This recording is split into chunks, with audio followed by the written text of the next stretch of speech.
Hello សួស្តីអ្នកនាងស្វាគមន៍មកកាន់ខ្ញុំបាទវឌ្ឍនធីបសាជាថ្មីបាទអញ្ចឹងវីដេអូមុនខ្ញុំបាទចេញតាក់ទងទៅនឹងរបៀបនៅក្នុងការ download app មួយដែលយើងងាយស្រួលនៅក្នុងការ download វីដេអូសម្រាប់បងប្អូនយើងដែលគាត់ចង់ download វីដេអូហើយគាត់អត់ដឹងបងប្អូនអាចចូលមើលនៅក្នុង channel ខ្ញុំបានធ្វើវីដេអូហើយអញ្ចឹងថ្ងៃនេះខ្ញុំមាន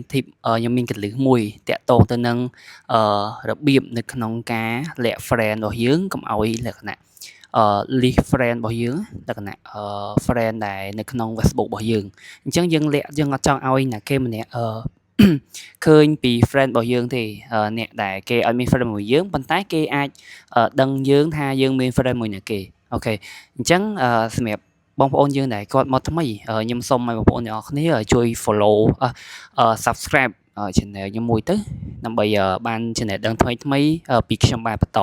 បាទអញ្ចឹងជាដំបូងបងប្អូនទាំងអស់គ្នាគ្រាន់តែចូលមកកាន់ Facebook របស់យើងចូលមកកាន់ account បន្ទាប់មកបងប្អូនទាំងអស់គ្នាត្រូវចូលមកកាន់សញ្ញាត្រេ3ខាងលើនេះយើងអូចុះមកខាងក្រោមយើងហៅពាក្យថា setting នេះកន្លែង setting and privacy ហ្នឹងបងប្អូនចុចលើ setting and privacy ហ្នឹងមកបន្ទាប់មកបងប្អូនចុចលើពាក្យថា setting អូខេ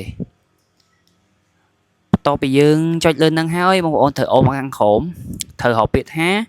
how people find and contact you បងប្អូនចុចលើហ្នឹងមករូបនេះហ្នឹងអូខេអញ្ចឹងមកដល់កន្លែងនេះមាន function ច្រើនឲ្យយើងធ្វើឲ្យយើងបើកឲ្យយើងបិទឬក៏អីអញ្ចឹងបងប្អូនអ្នកគ្នាគ្រាន់តែយើងចង់បិទ friend លក្ខណៈបិទកុំឲ្យគេឃើញ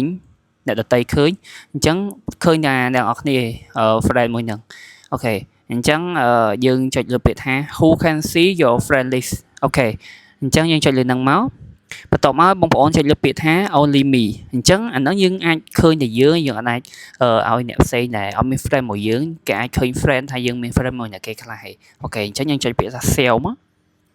អូខេអញ្ចឹងមួយទៀតគេដាក់ថា who can see can send friend request អញ្ចឹងយើងអាចលក្ខណៈថាអ្នកគេក៏អាច send friend មកយើងបានអញ្ចឹងអាចadd friend មកយើងបានអូខេអញ្ចឹងវីដេអូហ្នឹងមានតែប៉ុណ្្នឹងទេសម្រាប់បងប្អូនដែលគាត់អត់យល់បងប្អូនអាចចូលទៅក្នុង channel របស់ខ្ញុំហើយអាចសាកសួរនៅក្នុង channel របស់ខ្ញុំបានបាទអរសូមអរគុណ